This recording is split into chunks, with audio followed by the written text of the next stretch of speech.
պլանով, ընդ որում պարոն վարչապետ շեշտեմ, որ գնումների պլանը, ներդրումային ծրագիրը, հաստատացակը, դրույք հաճախել բոլոր հիմնարար փաստաթղթերը մենք շարունակում ենք աշխատել դեռևս տարեսկզբին իրենց իսկ կողմից հաստատված փաստաթղթերի հիման։ Պարոն Պետրոսյան ասում է, որ գնումների պլանը շարունակում են կատարել մեր կողմից հաստատված ներդրումային ծրագրով, նաև ասում է, որ վարկերը մարել են, ընկերության վարկերը մարել են ու դա շատ մեծ պլյուս է ներկայացնում։ Ուրեմն ներդրումը երկու անգամ քիչ են արել, հաստատած, փողը տված մեր կողմից հատկացրած գումարներով, մեր շահույթի հաշվին հատկացված գումարներով 46 միլիարդից արել են 23 միլիարդի միշելով։ Երկու անգամ քիչ են արել։ Երկրում 23 միլիարդ քիչ ներդրում է արվել, որից մոտապես 5 միլիարդ քիչ հարկ է գնացել։ Հարկատուների հաշվին նստել է եւս 13 միլիոն դոլար։ Ռոմանոս Պետրոսյանի նշանակում է հեծ։ Սրա մասին ոչ ոք չի խոսում։ Երկրում այս տարի երկիրը արդեն իսկ կորցրեց 50 միլիոն դոլար ներդրում միայն քաղաքական արտգործախնդրության արդյունքում։ Դեռ չհաշված մյուս թերությունները, որ կունենանք մենք ապագա ներդրողների հետ կապված, երբ իրանք իմանան, որ երկրում ոչ թե ազգայնացնում են հեծը, ինչպես իրանք են սիրում ասել, այլ վերջում ասում են, որ նոր ներդրող են ման գալիս։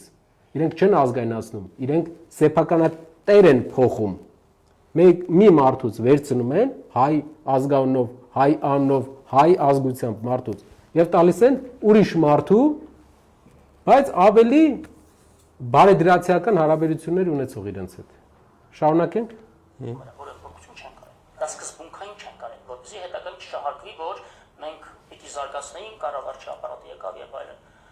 Եվ իրենց իսկ հաստատված գնումների պլանով, օրինակ կցորդիչների դա որոշակի դետալ է, որը որ մալուխային գծերի վթարների ժամանակ կիրառվում է եւ հազարավոր, եթե ոչ տասնյակ հազարավոր կցորդիչներ են օգտագործում տարեկան ցանցում վերանորոգման աշխատանքներ իրականացնելիս։ Գնման արդյունքում 128 միլիոն դրամ գնումների պլանում դրված նույն քանակի, նույն տեղունտագրով ապրանքը ձեռք բերեցինք ընդամենը 58 միլիոն դրամով։ 70 միլիոն դրամ միայն խնայենք այդ գործարկում։ Ընդ որում մեկ հատկանշական օրինակ ձեզ բերեմ, ուժային մալուխի նույն տեսակի, նույն խմբի պատկանող միավոր գծամետրը 30,000 դրամ գնումների պլանում դրված, կոնկրետ երկու օրինակ բերվեց, առաջինը կցորդիչների, որ 120 միլիոն առաջվա գնից իջել է 50 միլիոն։ Շատ լավ թիվ է, առաջի տպավորությունն է, որ մարդիկ էժան փաստորեն երկու անգամ թանկ են առնում։ Ուրեմն ուշադրություն, մի հատ հարց։ Որ երկրից է գնվել այդ նոր կցորդիչը։ Ինչ է կցորդիչը, որ դուք հասկանաք։ Կցորդիչը դա մալուխային գծերի միացնող սարքն է,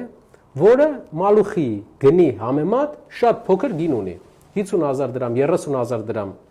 բայց ինքը, եթե որակով վատ է լինում, ամբողջ մալուխը խփում է։ 30,000 դրամ ավել պակաս վճարելու պատճառով դու վտանգ ես ունենում քաղաքի մեջի մալուխները, որ խփում են, երևի 50%-ը խփում են կցորդիչի պատճառով։ Գնել են չինական կցորդիչներ, չինական, մենք կարող ենք, կա գրիչ, կա Չինաստանից բերած գրիչ ու Հայաստանում արտադրած գրիչ։ Մենք գիտենք, որ գրիչը դեռ տարբերությունը որակական կարող է շատ չլինի, Չինաստանից կարող են գնել 10 անգամ ավելի էժան գրիչ, որը կծառայի 3 օր։ Եթե հայկական կամ ուրիշ երկրից ֆրանսիական, ասենք դյուպոնտ գրիչ է գնում, կծառայի 15 օր կամ մի ամիս։ Նույնն էլ կցորդիչների մեջ։ Նույնը օրինակ կարող ենք բերել տարբեր մեքենաների օրինակներով։ Եթե որակական առումով դու գնում ես չինական կցորդիչ, որտեղ շահում ես ընդամենը տարվա կտրվածքով 50 միլիոն դրամ, 60 միլիոն դրամ։ Տարվա ընթացքում դու տեղադրելուց հետո 2-3 տարվա ընթացքում կցորդիչները սկսում են խփել։ Ու 30,000 դրամ էկոնոմիայի պատճառով դու ժամերով 3 ժամ, 4 ժամ մարդկանց անջատված ես թողում էլեկտրականությունը։ Որակական տարբերությունը անջատումների ու ոչ անջատումների նրա մեջ է, որ կցորդիչները ու մի քանի այլ բաներ որակյալ պետք է առնես։ Գների տարբերությունը հաշվի առնելով անգամ պետք է որակյալ առնես։ Չինական մենք կարող ենք բերել չինական ամենաէժանը եւ չունենալ որակական լավ իրավիճակ։ Կարևոր է նյուանսների մեջ խորանալը, ոչ թե մարդկանց աչքին ինչ որ շղար մի բան էլ հավելեմ էլի ավելին, հա, եթե նույնիսկ մենք թանկ առնեինք, հա, մեր որակյալը, էլի այդ գործողությունը հանձնաժողովը, այո, մի հատ նայելու է, եթե դա թանկ է, եթե թանկ է, ինքը 20 տարում պետք է մեզ վերադարձնի, կարա չվերադարձնի, կեսն էլ վերադարձնի, միլիոնավոր, տասնյակ միլիոնավոր, տենց օրինակներ կան, բայց մենք գնում ենք թանկ, երբեմն թանկ առնելու որակի հաշվին։ Կցորդիչը պատկերացնում եք 100 միլիոն դրամանոց գիծես փռում 30,000 դրամի վրա կցորդիչի վրա էկոնոմիա է ստանում։ Ուզում եմ երկրորդ բանն էլ դնեմ, որ ինքը հետաքրքիր բան ասի։ Մինչ այս տարիների վեր հարյուրավոր միլիոն դրամների մատակարարեցին, այդ ընկերությունը գալիս է առաջարկ անում 30,000 դրամի փոխարեն 19,200 դրամ։ Վերասակարկման արդյունքում այլ ընկերություններ ավելի ցածր գին են առաջարկում, եւ տվյալ ընկերությունով տվյալ ուժային մալուխը ավանդաբար մատակարարել է 28-ից 30,000 դրամով գծամետրը, մատակարարում է 18,400 դրամով գծամետր։ Ուրեմն նշում է, որ մալուխը նույն ընկերությունը, որ առաջ բերել է 28,000-ով, հիմա 18,000-ով է բերել, այդ մրցույթի մասին մենք տեղեկացանք մի քիչ առաջ ու մրցույթի մենք էլ զարմացանք, հետո պարզվեց տվյալները կհրապարակենք, որ տվյալները սխալ են, սուտ են, մալուխները տարբեր են, նույն մալուխը չի, տարբեր տեխնիկական մալուխ է։ Այսինքն կարող ենք ասել, որ նույն որակի նույն տեղ բնութագրի առնվազն 60-70 մինչև 100% ուռճացված գներով, ինչը ուղղակիորեն ներդրումային ծրագրերի մաս։ Պարոն Պետրոսյանը ասում է, որ գնումները իրականացրել են 60%, 70% ուռճացված գներով։ Պարոն Պետրոսյանը երևի չգիտի, որ եթե 100% ենք թվի մեջ հաշվում, 60% ուռճացված է, այսինքն 100%-ից, օրինակ, եթե հետ են գալիս 60%, 40% տարբերությունը, եթե շահութարկ ենք նայում, ավելացված արժեքի հարկն ենք նայում, բոլոր հարկերն ենք նայում, եթե ոչ մի ինքնարժեք չենք դնում, արդեն 32%-ը 100%-ի ինքնարժեք է, չի կարա 70% էժան լինի։ Շատ կարևոր է, որ մեր պետական մարմիններում աշխատեն մասնագիտական փորձ ունեցող մարդիկ։ Եվ նաև շատ կարևոր է, հեսա տեսնենք վարչապետը ինչ կարծիքներ է հայտնում։ Սակագնի կառուցվածքի մասը կազմում։ Դե հիմա այս բոլոր թեմաներով մենք հետաքրքրություն նախաձեռնել ենք, որ հասկանանք ոնց է տեղի ունենում, կամ ոնց է տեղի ունեցել սա։ Դա ՀՑԿ-ի վարույթի շրջանակներում ՀՑԿ-ն որպես վերահսկող կարգավորող պետական մարմին բոլոր այդ նյութերը ուսումնասիրել են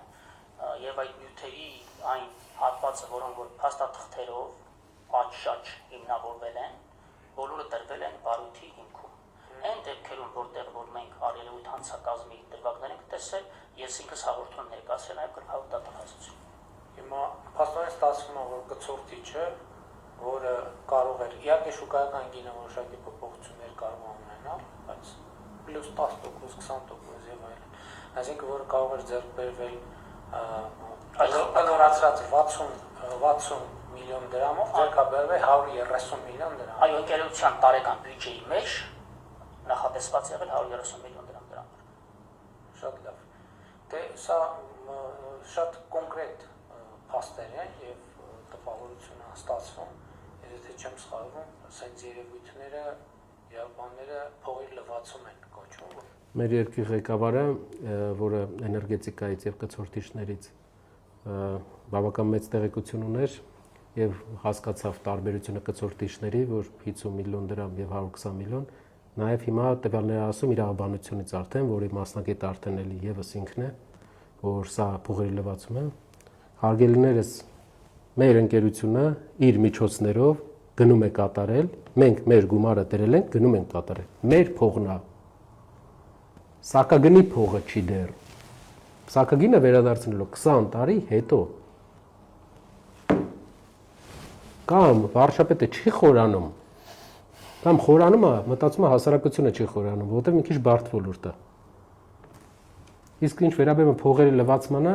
ինձ թվում է փողերի լվացում շատ տեղեր կտեսնենք, օրինակ տարբեր կուսակցություններ կան, որոնց անդամները տեղյակ չեն, որ այդ կուսակցությանը գումար են փոխանցել։ Օրինակ լրատվականներ կան, որ զանգում են այդ կուսակցության անդամներին, օրինակ իշխող։ Եվ հարցնում են, ասում են դու տեղյակ եք, որ գումար եք փոխանցել ձեր կուսակցությանը, ասում են ոչ։ Այդ դա է փողերի լվացում։ Իսկ ձեր նպատակը ոչ թե փողերի լվացումն կամ արդարության վերականգնումն է, այլ ուղղակի մի քանի ամիս ավել Սամվել Կարապետյանին պահել կալանավայրում, որպեսզի կարողանաք ընտրվեք։